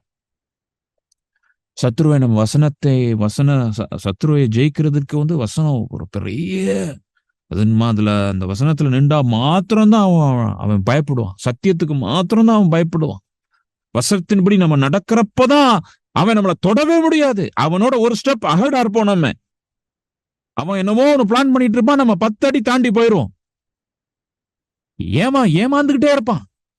தோற்கப்பட்ட ஒரு வாழ்க்கை அவனுக்கு இருக்கும். பிசாசு போராடுறான்னு நீங்க சொல்றீங்களே, என்ன ப்ராப்ளம் அப்படின்னா, ஒரு ஸ்டெப் நம்ம பேக்கா இருக்கிறோம். பிசாசு போராட்டம் ஃபர்ஸ்ட் வந்துருது, அதுக்கப்புறம் நம்ம போராடிட்டு இருக்கிறோம். ஆனா வசனத்தின்படி நடக்கிறப்ப, ஆவியானவருடைய வழி நடத்துதலின்படி நடக்கிறப்ப நம்ம ஒரு ஸ்டெப் அஹெடா இருப்போம். ஆண்டவர் முதல்ல சொல்லிடுவார், உனக்கு அட்டாக் இருக்குதுப்பா, நீ ஜாம் பண்ணு அப்படின்றார்.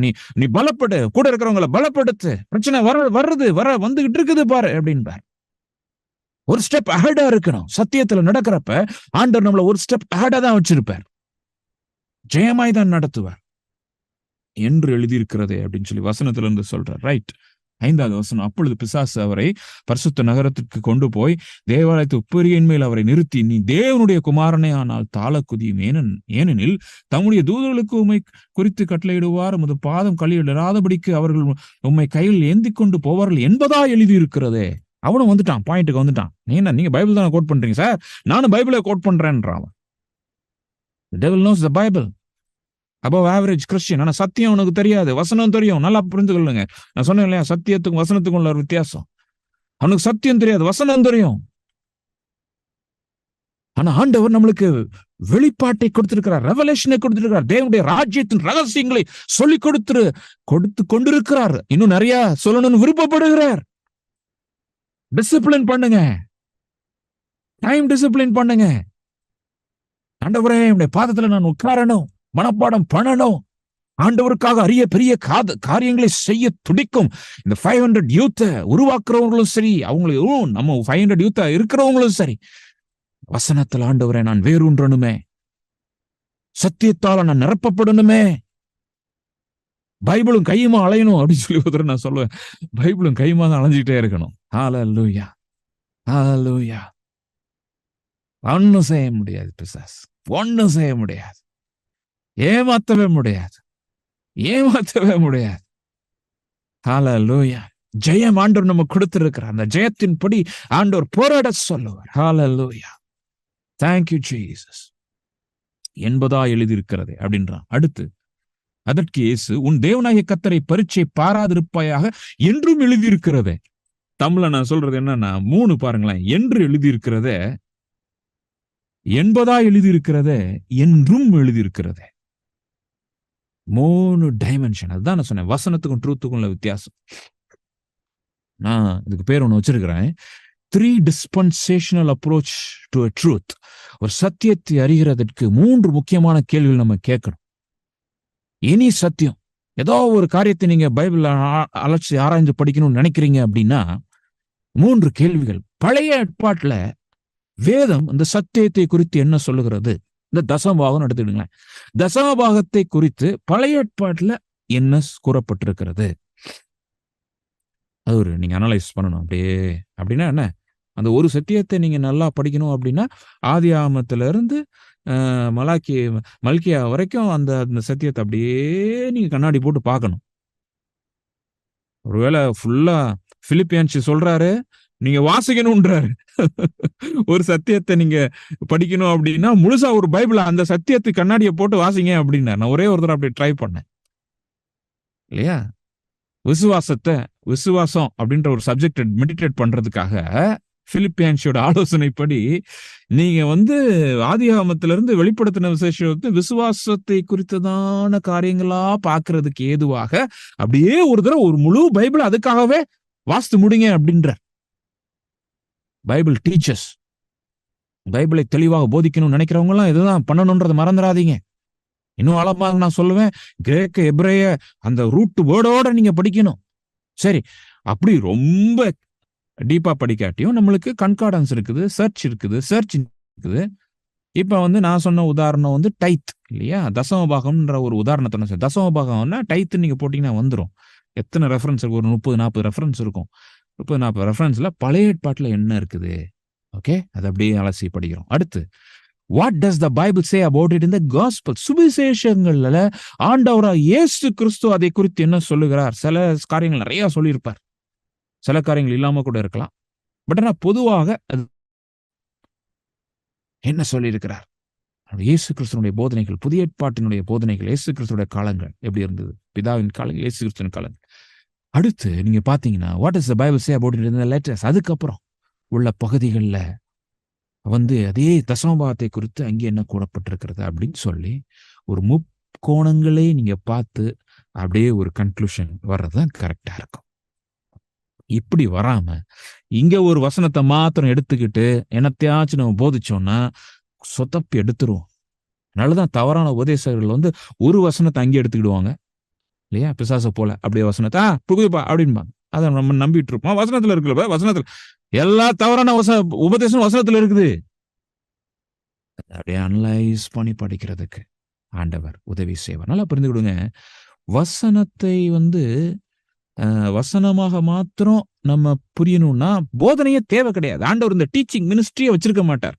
டீச்சிங் மினிஸ்ட்ரியை ஏன் வைக்கிறார் அப்படின்னா, ஆண்டவர் இந்த கிருபையை கொடுக்கிறார். ஏன்னா சத்தியத்தை நம்ம வெளிப்பாடுகளோடு கூட வசனங்களை படித்து ஜனங்களுக்கு போதிக்க வேண்டிய ஒரு காலகட்டத்தில் இருக்கும். ஏன்னா இல்லைன்னா மந்தை அது வழிமாற்றப்படுகிறது, தவறாக நடத்தப்படுகிற ஒரு கூட்டம் இன்னைக்கு நம்ம பார்க்கிறோமே.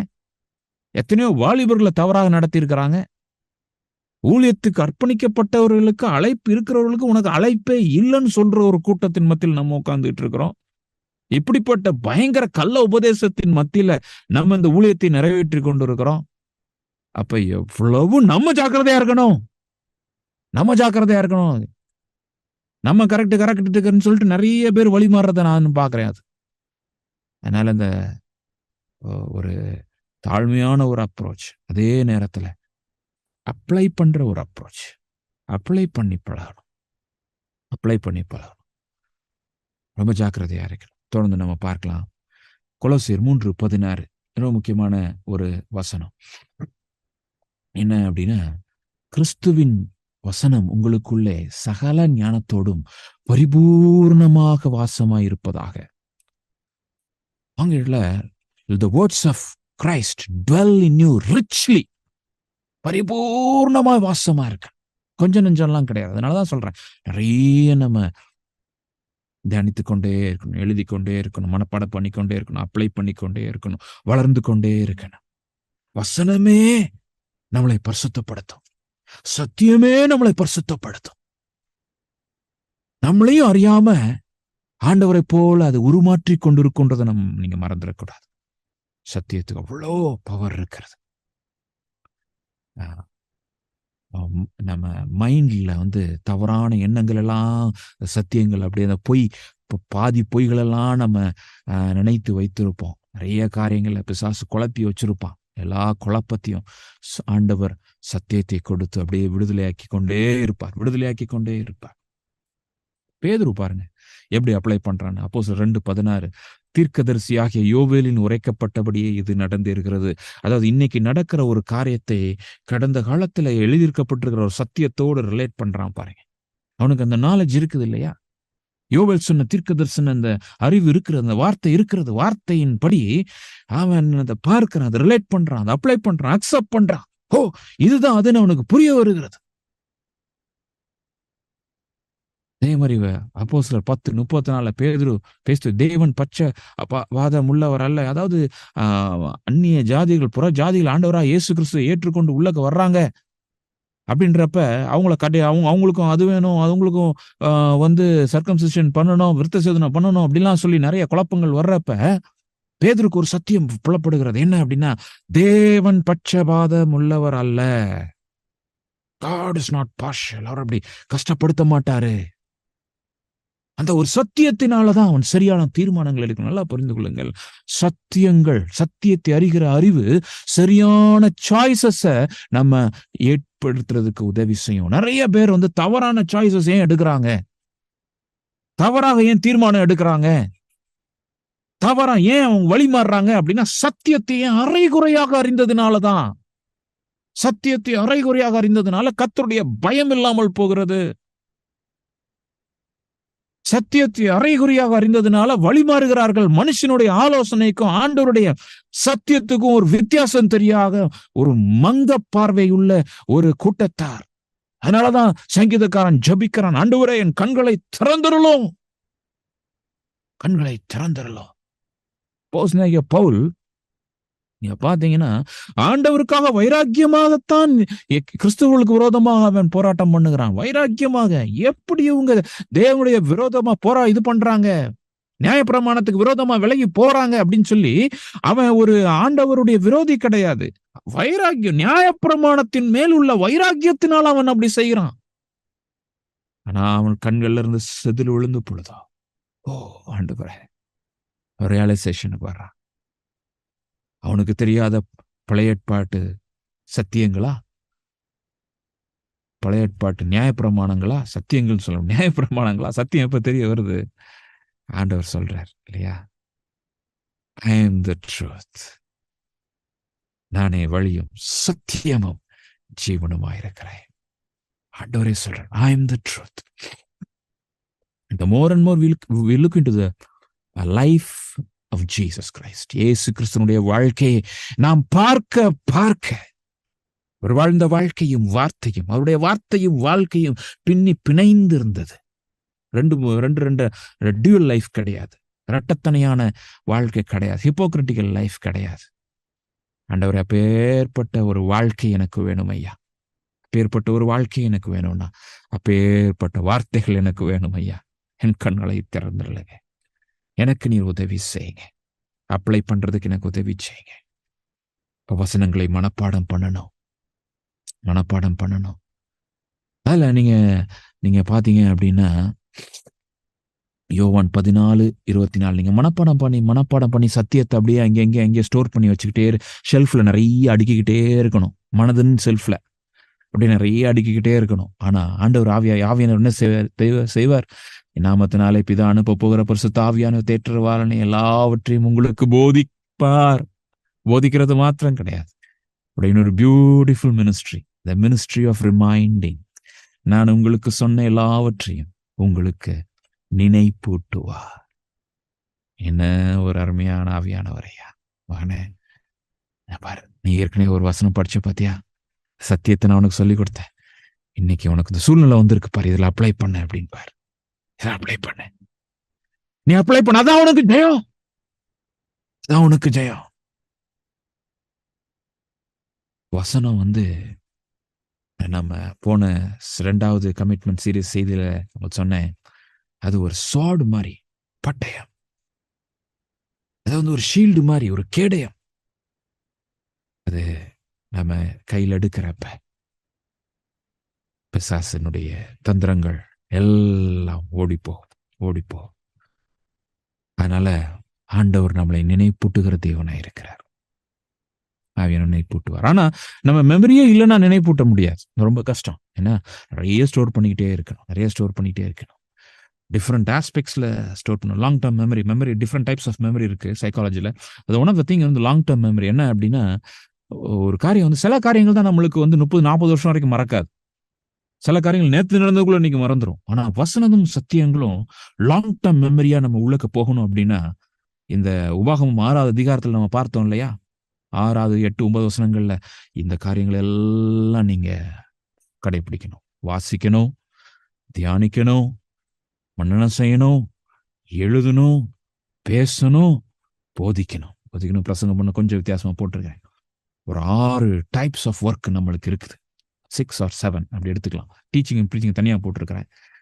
ஸோ ரொம்ப முக்கியம். லாங் டேர்ம் மெமரியை அப்படிதான் பில்ட் பண்ணணும். நீங்க ஒரு சத்தியத்தை நீங்க வாசிக்கிறீங்க, அதை தியானிக்கிறீங்க, அதை மனனம் செய்யறீங்க, அப்புறம் எழுதுறீங்க, அப்புறம் பேசுறீங்க, இதெல்லாம் சேர்ந்து பண்ணிட்டு இருக்கணும். ஒரு சீரியல் கிடையாது. ஒன்னொன்னுக்கு அடுத்து கிடையாது.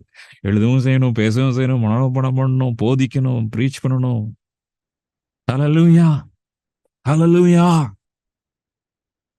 என்ன கூட ஒண்ணு ஆட் பண்ணலாம். சத்தியத்தை கேட்கணும். நான் போதிச்சுட்டு இருக்கேன், நீங்க கேட்டுட்டு இருக்கிறீங்க. அஃப்கோர்ஸ் பேசுறது அதோட வரும், சேர்ந்து வரும். காதுகள் இல்லையா, பேசுறது கேட்கணும், சத்தியத்தை கேட்கணும். அப்படியே இம்ப்ரெஸ் ஆயிட்டே இருக்கிறப்ப லாங் டேர்ம் மெமரியில் அப்படியே ஸ்டோர் ஆகிட்டே இருக்கும். அப்பொழுது அப்ளை பண்ணுறது ஈஸியாக இருக்கும். ஒரு சின்ன 2-3 எக்ஸாம்பிள்ஸோடு நான் சொல்லி நான் ஜெபித்து முடிக்க விரும்புகிறேன். அப்ளை பண்ணுறப்ப வசனங்கள் எப்படி வருது பாருங்க. ஒரு மனுஷன் மேலே ஒரு பயம் வந்துருச்சு. உங்கள் ஆஃபீஸர் ஒரு பெரிய ஆள், இல்லைன்னா ஒரு ஆர்எஸ்எஸ்காரன், யாரோ ஒருத்தர் நம்மளுக்கு விரோதமாக வரான், ஏதோ பண்ணுறாங்க வைக்கிறாங்க, ஒரு மனுஷன் கூட்டம் நிறைய இருக்கிற மாதிரி இருக்கு. உடனே என்ன பண்ண உடனே இந்த வசனம் உங்களுக்கு மனப்பாடம் இருந்துச்சுன்னா, கர்த்தரின் பட்சத்தில் இருக்கிற நான் பயப்படேன். மனுஷனுக்கு என்ன செய்வான்? Rhetorical question. ஒன்னும் செய்ய முடியாது. என்ன செய்வான்? ஒன்னும் செய்ய முடியாது. ஆண்டவர் கூட இருக்கிறார்ப்பா. எனக்கு அனுகூலம் பண்ணுகிறவர்கள் நடுவில் கர்த்தரின் பட்சத்தில் இருக்கிறார். என் சைடுல இருக்கிறார். என் சைடுல ஆண்டவர் இருக்கிறார். என் சத்துருக்கள் சரி கட்டத்திலே காண்பேன். மனுஷனை நம்புவதை பார்க்கலாம், கர்த்தருமே பற்றுதலா இருப்பதே நலம். விசுவாச முழக்கம், அது சத்தியங்கள் விசுவாச முழக்கங்களாய் மாறுவதுதான் சில நேரங்கள்ல அது ஸ்வாடாக மாறிடும். அப்படியே அது ஒரு என்ன சொல்ல, வாளாக மாறிடும், பட்டயமாக மாறிடும். பிசாசு சிந்தைகள்ல உங்களை டிஸ்டர்ப் பண்றப்ப வசனத்தை பேசணும். கர்த்தரின் பட்சத்தில் இருக்கிற நான் பயப்பட மாட்டேன். எக்ஸாம் எழுத போறப்ப கர்த்தரின் பட்சத்தில் இருக்க நான் பயப்பட மாட்டேன். இன்டர்வியூக்கு போறப்ப கர்த்தரின் பட்சத்தில் இருக்க நான் பயப்பட மாட்டேன். பிரசங்கம் பண்ண போறப்ப இல்ல, சில பேருக்கு ஸ்டேஜ் ஃபியர்லாம் இருக்கும். கர்த்தரின் பட்சத்தில் நான் பயப்படேன். மனுஷனுக்கு என்ன செய்வான்? ஹல்லேலூயா. Apply it. இன்னும் வசனம் தெரியாம ஒன்னும் அப்ளை பண்ண முடியாது. அதனாலதான் நம்ம கிளஸ்டர்ல கீழே மனப்பாட வசனம் கொடுக்கிறோம். பிலவட், கிளஸ்டர் லீட்ஸ்க்கெல்லாம் கொஞ்சம் எல்லாரும் என்கரேஜ் பண்ணுங்க. மனப்பாட வசனம் போடுங்க, போட சொல்லுங்க. சின்சியரா நம்ம ஃபாலோ பண்ணுவோம். ஆண்டவர் கொடுத்திருக்க சிஸ்டத்தை நம்ம ஃபாலோ பண்ணுவோம். ஆண்டவர் பெரிய காரியங்களை செய்வார். அப்படியே ஜஸ்ட் அதெல்லாம் போட்டிருக்கு, யாரும் ஃபாலோ பண்ண மாட்டீங்க அப்படின்னு விட்டுறாதீங்க. நான் ரொம்ப நம்ம மேண்டேட்டரி ஆக்கல இன்னும். ஏன்னா லீகலிசத்தை கொண்டு வந்துடக்கூடாது அப்படின்ட்டு எல்லாம் கண்டிப்பெல்லாம் நம்ம இன்னும் இது பண்ணல. உற்சாகப்படுத்துறோம். உற்சாகம்ன்றதான் ஒரு ஸ்ட்ராட்டஜி நம்ம யூஸ் பண்ணிட்டு இருக்கிறோம். உற்சாகப்படுத்துங்க இல்லையா? ஃபியர் ஆஃப் மேன் மாத்திரமல்ல, ஒருவேளை நம்பிக்கை இல்லாத ஒரு சூழ்நிலை இருக்கிறப்ப நீங்கள் எதிர்பார்க்கிற முடிவை உங்களுக்கு கொடுக்கும்படி நான் உங்கள் பேரில் நினைத்திருக்கிற நினைவுகளை அறிவேன். ஆங்கிலத்தில் பிளான்ஸ் இருக்குது. I have plans for you. அன்று ஒருவேளை நம்பிக்கை இல்லாம இருக்குது அப்படின்னு சொல்றப்ப எரேமியா 29:11 நீ எதிர்பார்க்கும் முன்பு கொடுக்கும்படி நான் உங்கள் பேரில் நினைத்திருக்கிற நினைவுகளை அறிவேன். I have plans for you. ஆங்கிலத்தில் இன்னும் கொஞ்சம் வித்தியாசமா, கொஞ்சம் வேற மாதிரி இருக்கும். I have plans for you. Plans to give you hope அப்படின்னு சொல்லுவோம். நம்பிக்கை கொடுக்கிறதான நல்ல திட்டங்களை நான் வைத்திருக்கிறேன் உன் வாழ்க்கையில சொல்றேன். ஆண்டவருடைய இந்த உற்சாகமூட்டும் ஒரு காரியம். பலவீனப்படுறோம், ஒண்ணுமே முடியல ஆண்டவரே, உடல் சரியில்லை, என்னால செய்ய முடியல, காலைல எந்திரிக்க முடியலையே, ஜெபிக்க முடியலையே, பிரசுத்தமா இருக்க முடியலையே, உமக்காக செயல்படணும்னு நினைக்கிறேன், மனசுல நினைப்பு மட்டும்தான் இருக்கு, ஒன்னும் செயல் இல்லையே அப்படின்னு சொல்லி புலம்புகிறவங்களுக்கு வசனங்கள்லாம் சொல்லி நீங்க ஜெபம் பண்ணு. என்னை பலப்படுத்துகிற கிறிஸ்துவினால் எல்லாவற்றையும் செய்ய எனக்கு பலன் உண்டு. 2 கொரிந்தியர் 12:9 என் கிருபை உனக்கு போதும், பலவீனத்தில் பலன் பூர்ணமாய் விளங்கும், உன்னுடைய பலவீனத்தில் பலன் பூர்ணமாய் விளங்கும். ஆகையால் கிறிஸ்துவின் வல்லமையின் மேல் தங்கும்படி என் பலவீனங்களை குறித்து நான் மிகவும் சந்தோஷமாய் மேன்மை பாராட்டேன். சோர்ந்து போக மாட்டேன் சார். என் பலவீனை குறித்து மேன்மை பாராட்டுவேன். ஹல்லேலூயா. நான் பலவீனனா இருக்கிறதுக்காக நன்றி ஆண்டவரே. அதனால உம்முடைய கிருபையை நான் புரிந்து கொள்கிறேன். அதனால உன்னுடைய வல்லமை என் மேல தங்குகிறது. என் மூலமாய் கிரியை செய்கிறீர். Thank God that I am weak. Thank God that I have failed in my past. என்னுடைய கடந்த காலத்துல நிறைய தோல்விகள் சந்தித்ததுக்காக நன்றி ஆண்டவரே. அதன் மூலமாக உம்முடைய கிருபைகளை நான் புரிந்து கொண்டேன். நான் துன்பப்பட்டது நல்லது. ஹல்லேலூயா. நெருக்கப்பட்டது நல்லது. அதனால நம்முடைய வேத வாக்கியங்களை நான் கற்றுக்கொண்டேன். வீக்னஸ் எல்லாம் ஸ்ட்ரென்த்தா மாறிட்டு இருக்கோம். வசனத்தினுடைய பவர் பாருங்க, இது ஜீவனுள்ள வசனம். போன மெடிடேஷன்ல பார்த்த வசனம் ஜீவனுள்ளது. விட்டுறாதீங்க. எவ்வளவு பிரஷியஸ் இதாண்டு கொடுத்திருக்கிறார். பிசாசனுடைய சத்துனுடைய போராட்டம் சம்பந்தமே இல்லாம சில நேரங்கள்ல இல்லையா, திடீர்னு வந்துடலாம். திடீர்னு நம்ம பலவீனப்படுவோம், திடீர்னு கால் தடுமாறும், எங்கேயும் நல்லாதான் போயிட்டு இருப்போம், திடீர்னு ஒரு நாய் வந்து விழும், பைக்ல வந்து விழும், பார்த்திருக்கீங்களான்னு சொல்லி தெரியல, சம்பந்தமே இல்லாம வரும் இல்லையா. ஒன்னும் நீங்க பயப்படணும். உடனே சும்மா ஒரு வண்டியை ஓரத்துல நிப்பாட்டிட்டு ஒரு ஜாவம், இயேசுவின் நாமத்தினால, இந்த வசனத்தில் லூக்கா 10:19, இதோ சர்ப்பங்களையும் தேள்களையும் மிதிக்கவும் சத்துருடைய சகல வல்லமையும் மேற்கொள்ளும் உங்களுக்கு அதிகாரம் கொடுக்கிறேன், ஒன்றும் உங்களை சேதப்படுத்த மாட்டாது. பொல்லாத பிசாசு என் குடும்பத்தையும் என்னையும் ஜீவனை எடுக்கிறதுக்கு நீ ஒரு ஆக்சிடென்ட் கொண்டு வரலாம்னு நினைச்சியா? வாய்ப்பே கிடையாது. இயேசுவின் நாமத்தினால கடிந்து கொள்ளுகிறேன் உன்னை. என் ஃபேமிலி தொட்டிருக்கிற பொல்லாத பலவீனங்களே இயேசுவின் நாமத்தினால கடிந்து கொள்ளுகிறேன். என் பிள்ளை தொடரணும்னு நினைக்கிற பொல்லாத பிசாசே இயேசுவின் நாமத்தினால கடிந்து கொள்ளுகிறேன். நான் வளரணும்னு நினைக்கிறப்ப எனக்கு விரோதமாய் வருகிறியா? முடியாது. இயேசுவின் நாமத்தினால ஆண்டவர் சகல அதிகாரத்தையும் கொடுத்திருக்கிறார், ஒன்றும் உங்களை சேதப்படுத்த மாட்டாது. சிலுவையின் வெற்றி சிறந்தவர். சிலுவையில எல்லா பிசாசனுடைய அதிகாரங்களை உரித்து அவர் அவமான அந்தரங்க கோலமாக்கின தேவன் என்னோடு கூட இருக்கிறார். இல்லைங்க, அப்படியே பேசிட்டே நான் பேசுற அப்படியே கேட்டுட்டே இருக்காதீங்க, பிரேயர் பண்ணிட்டே இருங்க. ஆமென் சொல்லுங்க. ஹல்லேலூயா. உங்க லைஃப்ல உள்ள போராட்டம் உங்களுக்கு தெரியும். இப்ப சும்மா கிடையாது. 500 யூத்ல இருக்கிறது. you will face tremendous struggles. சும்மா கிடையாது. ஆண்டவர் ரொம்ப தெளிவா சொல்லிட்டார். ஊழியர்களை நீ உருவாக்க போறப்பா, அடுத்த தலைமுறைக்கான விதைகளை நீ விதைத்துக் கொண்டிருக்கிறாய். உனக்கும் நிறைய போராட்டம் இருக்கும், நீ உருவாக்குறவங்களுக்கும் நிறைய போராட்டம் இருக்கும். பலப்படுத்து இயேசுவின் நாமத்தினால ஜெபம் பண்ணும். ஹல்லேலூயா, ஹல்லேலூயா. Thank you Jesus, thank you Jesus. ஜெபம் போறோம். கடைசி ஒரே ஒரு வசனம் மாத்திரம். எபிரேயர் 12:1-2-3. Lack of focus. உள்ள சோர்ந்து போய் பல விதமான போராட்டங்களை சோர்ந்து போய் ஆண்டவரே என்ன பண்ணன்னு தெரியலையே அப்படின்னு சொல்லி இருக்கிற ஆண்டவர் சொல்ல, நீ என்னை பாருப்பா அப்படின்ற. மேகம் போன்ற இத்தனை திரளான சாட்சிகள் நம்ம சூழ்ந்து கொண்டு இருக்க, எத்தனையோ சாட்சிகள் இருக்குது. எல்லா மிஷனரி பேக்கர்ஸ் எடுத்து பாரு இல்லையா? சமீபத்தில் ஜீகன் பால்கோட மிஷனரி பயோகிராஃபி, வித்தியாசமான ஒரு பயோகிராஃபி எனக்கு கிடைச்சிச்சு. ஆண்டவனை ரொம்ப உற்சாகப்படுத்தினார். நீ நடந்து போயிருக்கிற பார்வை எல்லாம் நிறைய பரிசுத்தவங்க நடந்து போற பார்வைப்பா, ரொம்ப ஒரு பெருமையா இருந்துச்சு. ஹல்லேலூயா, ஹல்லேலூயா. எத்தனை திரளான சாட்சிகள். பயோகிராஃபிஸ்லாம் அந்த கண்ணோட்டத்துல பாருங்க. பயோகிராஃபிஸ் அது நிறைய சாட்சிகள். பைபிளே நிறைய கிறிஸ்தவன்கள் நடந்துட்டாங்க நம்மளுக்கு முன்னாடி, நடந்து போராடி ஜெயம் கொண்டு தங்களோட அழைப்பை நிறைவேற்றி முடித்து விட்டு ஆண்டவர் சமூகத்தில் இருக்கிறாங்க. அவங்கள நம்ம பார்த்து கொண்டு இருக்கிறாங்க. அதனால பாரமான யாவற்றையும் சுற்றி நெருங்கி நிற்கிற பாவத்தையும் தள்ளிவிட்டு எல்லாத்தையும் உதறிவிட்டு, இந்த மொபைலுக்கு கழுத குதிரை எல்லாத்தையும் விட்டுட்டு விசுவாசத்தை துவக்கினவரும் முடிக்கிறவருமா இருக்கிற இயேசுவை நோக்கி நமக்கு நியமித்திருக்கிற ஓட்டத்தில் பொறுமையோட ஓடுங்க. ஓடிட்டே இருங்க, செய்யறதை செஞ்சுக்கிட்டே இருங்க. சின்ன சின்ன காரியங்களை செய்து கொண்டே இருங்க. பெரிய ஒரு மிராக்கிள் நடக்கல, பெரிய ஒரு மாறுதல் நம்ம பார்க்கல. ஆனா இப்ப கையில எடுக்கிற ஒரு காரியம், சின்ன காரியம் ஒண்ணு இருக்குது, அது கிளஸ்டர் இருக்குது, ஒரு 2 பேருக்காக ஜாம் பண்ண வேண்டி இருக்குது, 2 பேருக்காக போன் பண்ண வேண்டி இருக்குது. செஞ்சு கொண்டே இருங்க. தமக்கு முன் வைத்திருக்கிற சந்தோஷத்தின் பொருட்டு அவமானத்தை எண்ணாமல் சிலுவையை சகித்து, உங்க சிலுவையை சகிக்கிறதுக்கு ஆண்டவர் பலத்தை கொடுக்கட்டும். தேவனுடைய சிங்காசனம் வளர்த்து வீற்றிருக்கிறார். ஆகையால் நீங்கள் இளைப்புள்ளவர்களாய் உங்கள் ஆத்துமாக்களில் சோர்ந்து போகாதபடிக்கு தமக்கு விரோதமாய் பாய்களால் செய்யப்பட்ட விதங்களை சகித்து அவரையே நினைத்துக் கொள்ளுங்க. Lack of focus. இதெல்லாம் ஒரு சின்ன சின்ன வசனங்கள், வல்லமையான வசனங்கள் நம்ம எல்லாம் சேர்ந்து ஜெபிக்க போகிறோம். ஹல்லேலூயா. கண்களை மூடி ஜெபிக்கலாம். ஆண்டவரே நோக்கி பார்க்கிறோம். உங்களுக்கு விரோதமாய் போராடுகிற எழும்பியிருக்கிற அந்தகாரத்தின் கிரியைகள் எல்லாம் சேர்ந்து ஜெபிக்கலாம். ஹல்லேலூயா. அந்நிய பாஷை வரங்கள் உள்ள அந்நிய பாஷைகளால் நிறைந்து நீங்க ஜெபம் பண்ணுங்க. இயேசுவின் நாமத்தினாலே ஆண்டவரே என் வாழ்க்கையை ஃபோக்கஸ் பண்ண விடாதபடிக்கு சிந்தனைகளை சிதற பண்ணுகிற அந்தகாரத்தின் கிரியைகளை இயேசு அதுக்கு விரோதமாய் நான் வருகிறேன். அந்த போஸ்டர் எடுங்க. Stand firm. ஹல்லேலூயா. இயேசுவின் நாமத்தினாலே அதற்கு விரோதமாய் வருகிறேன். என் வாழ்க்கையில லேக் ஆஃப் ஃபோக்கஸ்க்கு விரோதமாய் நான் வருகிறேன். என் தேவரீர் நீர் எதற்காக என்னை பிடித்துக் கொண்டீரோ அந்த நோக்கத்தை நான் அறிந்தவனாய் அதை நான் பிடித்துக் கொண்டு ஹல்லேலூயா சீராக நேராக பொறுமையோட உமையை நோக்கி பார்த்து ஓட எனக்கு ஒரு கிருபையை நீர் தாரும் சொல்லுங்க. இயேசுவின் நாமத்தினாலே நான் பலவீனன் ஐயா. ஒரு நாள் நல்லா இருக்கிறேன், ஒரு நாள் தான்ப்பா நல்லா இருக்கிறேன், ஒரு நாள் கூட என்னால ஒழுங்கா இருக்க முடியலன்னு சொல்லி சோர்ந்து போய் உங்களுக்காகத்தான் ஆண்டவர் பேசிக் கொண்டிருக்கிறார். இயேசுவின் நாமத்தினாலே வல்லமை நீ தரித்துக்கொள். கர்த்தருடைய ஒளி உன் மேல் வந்து எழும்பி பிரகாசி. இயேசுவின் நாமத்தினாலே one day at a time இயேசுவின் நாமத்தினாலே ஒவ்வொரு நாளும் நீ ஃபோக்கஸ் பண்ண, ஒவ்வொரு நாள விக்டரியா நீ எடு. இயேசுவின் நாமத்தினாலே என்னை பலப்படுத்துகிற கிறிஸ்துவினாலே எல்லாவற்றையும் செய்ய எனக்கு பலன் உண்டு.